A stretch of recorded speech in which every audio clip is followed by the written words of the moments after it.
पंचायत क्षेत्र बिठौली से सरपंच पद हेतु जन जन के प्रिय, सहज, सरल, सशक्त, शिक्षित, जुझारू, शिक्षित, गरीबों के मसीहा, मिलनसार, चौमुखी विकास के लिए योग्य एवं युवा प्रत्याशी सविता कुशवाहा पति वंशमणि कुशवाहा, जिनका चुनाव चिन्ह है खंबे की ट्यूबलाइट। तो याद रखें, इसी पे मुहर लगाएं और भारी से भारी मतों से सविता कुशवाहा को जिताएं।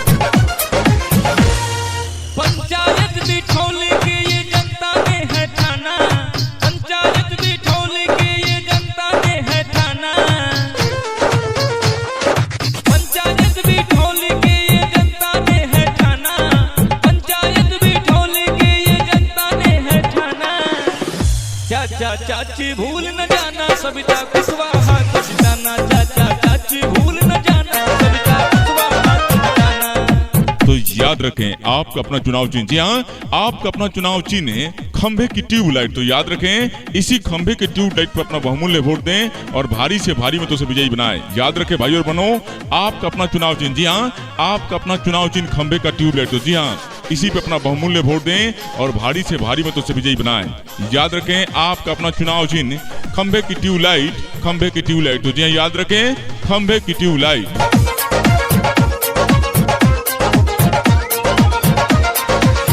काम किया है काम करके दिखाएंगे, वादा किया जो वादा करके निभाएंगे।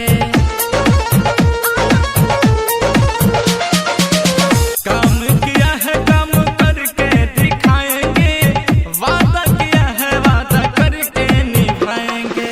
पिछले कई वर्षों से है आप लोग ने जाना, पिछले कई वर्षों से है आप लोग ने जाना।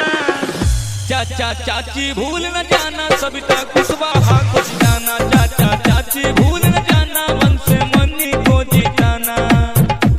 तो जी हाँ, याद रखें, जब तक रहेगा जनता का साथ, हमारे साथ, तब तक होगा पंचायत का विकास।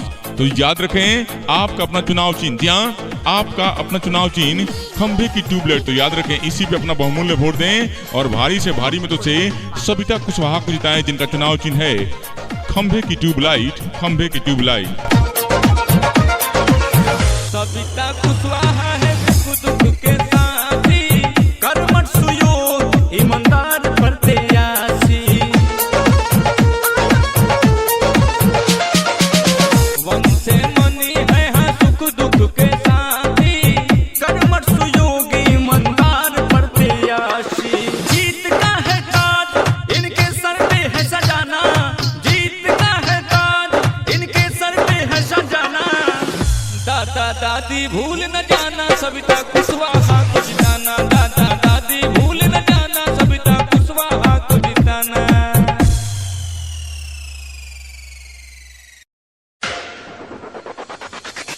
ग्राम पंचायत क्षेत्र बिठौली से सरपंच पद हेतु जन जन के प्रिय, सहज, सरल, सशक्त, शिक्षित, जुझारू, शिक्षित, गरीबों के मसीहा, मिलनसार, चौमुखी विकास के लिए योग्य एवं युवा प्रत्याशी सविता कुशवाहा पति वंशमणि कुशवाहा, जिनका चुनाव चिन्ह है खंबे की ट्यूबलाइट। तो याद रखें, इसी पे मुहर लगाएं और भारी से भारी मतों से सविता कुशवाहा को जिताएं। पंचायत बिठौली की ये जनता ने है ठाना, पंचायत बिठौली की ये जनता ने है ठाना, पंचायत बिठौली की ये जनता ने है ठाना, पंचायत बिठौली की ये जनता ने है ठाना। चाचा चाची भूल न जाना सविता कुशवाहा को जिताना, चाचा चाची भूल न जाना सविता कुशवाहा को जिताना। तो याद रखें, आपका अपना चुनाव चिन्ह, जी हाँ, आपका अपना चुनाव चिन्ह खंभे की ट्यूबलाइट। तो याद रखें, इसी खंभे के ट्यूबलाइट पर अपना बहुमूल्य वोट दें और भारी से भारी मतों से विजयी बनाएं। याद रखें भाई और बहनों, आपका अपना चुनाव चिन्ह, जी हाँ, आपका अपना चुनाव चिन्ह खंभे का ट्यूबलाइट। तो जी हाँ, इसी पे अपना बहुमूल्य वोट दें और भारी से भारी मतों से विजयी बनाएं। याद रखें, आपका अपना चुनाव चिन्ह खंभे की ट्यूबलाइट, खंभे की ट्यूबलाइट। तो जी हाँ, याद रखें, खंभे की ट्यूबलाइट।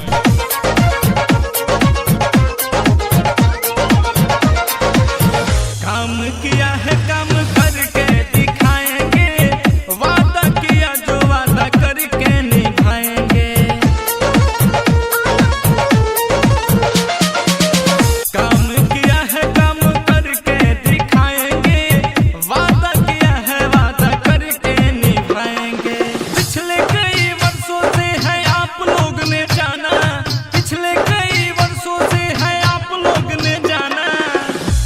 चाचा चाची भूल न जाना, सविता कुशवाहा को जिताना। चाचा चाची भूल न जाना, मन से मनी को जिताना। तो जी याद रखें, जब तक रहेगा जनता का साथ हमारे साथ, तब तक होगा पंचायत का विकास। तो याद रखें, आपका अपना चुनाव चिन्ह, जी हाँ, आपका अपना चुनाव चिन्ह खंभे की ट्यूबलाइट। तो याद रखें, इसी पे अपना बहुमूल्य वोट दें और भारी से भारी मतों से सविता कुशवाहा को जिताएं, जिनका चुनाव चिन्ह है खंभे की ट्यूबलाइट। खंभे की ट्यूबलाइट। सविता कुशवाहा है सुख दुख के साथी, कर्मठ सुयोग ईमानदार प्रत्याशी। वन से मनी है हाँ सुख दुख के साथी, कर्मठ सुयोग ईमानदार प्रत्याशी। जीत का है ताज इनके सर पे है सजाना, जीत का है ताज इनके सर पे है सजाना। दादा दादी भूल न जाना, सविता कुशवाहा को जिताना। दादा दादी भूल न जाना, सविता कुशवाहा को जिताना।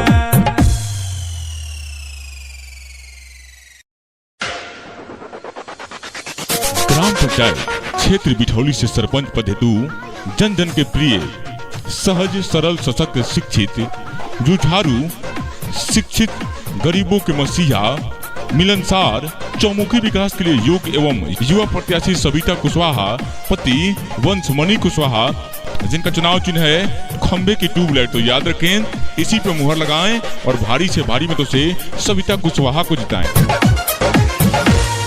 पंचायत बिठौली के ये जनता ने है ठाना, पंचायत बिठौली के ये जनता ने है ठाना। पंचायत बिठौली के ये जनता ने है ठाना, पंचायत बिठौली के ये जनता ने है ठाना। चाचा चाची भूल न जाना, सविता कुशवाहा को जिताना। चाचा चाची भूल न जाना, सविता कुशवाहा को जिताना। तो याद रखें, आपका अपना चुनाव चिन्ह, जी हाँ, आपका अपना चुनाव चिन्ह है खंभे की ट्यूबलाइट। तो याद रखें, इसी खंभे के ट्यूबलाइट पर अपना बहुमूल्य वोट दें और भारी से भारी मतों से विजयी बनाएं। याद रखें भाई और बहनों, आपका अपना चुनाव चिन्ह, जी हाँ, आपका अपना चुनाव चिन्ह खंभे का ट्यूबलाइट। तो जी हाँ, इसी पे अपना बहुमूल्य वोट दें और भारी से भारी मतों से विजयी बनाएं। याद रखें, आपका अपना चुनाव चिन्ह खंभे की ट्यूबलाइट। खंभे की ट्यूबलाइट। तो जी हाँ, याद रखें, खंभे की ट्यूबलाइट।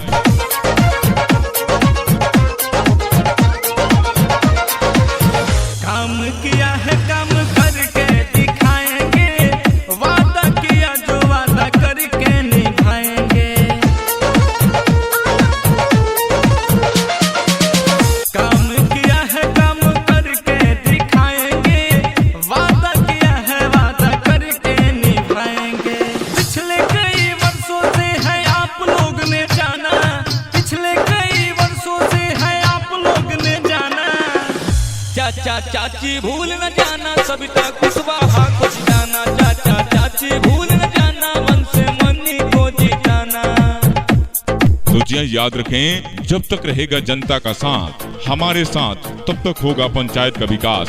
तो याद रखें, आपका अपना चुनाव चिन्ह, जी हाँ, आपका अपना चुनाव चिन्ह खंभे की ट्यूबलाइट। तो याद रखें, इसी पे अपना बहुमूल्य वोट दें और भारी से भारी मतों से सविता कुशवाहा को जिताएं, जिनका चुनाव चिन्ह है खंभे की ट्यूबलाइट। खंभे की ट्यूबलाइट। सविता कुशवाहा है सुख दुख के साथी, कर्मठ सुयोग ईमानदार प्रत्याशी।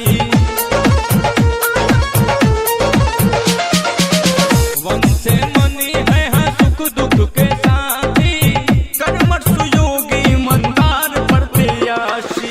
जीत का है ताज इनके सर पे है सजाना, जीत का है ताज इनके सर पे है सजाना। दादा दादी भूल न जाना, सविता कुशवाहा को जिताना। दादा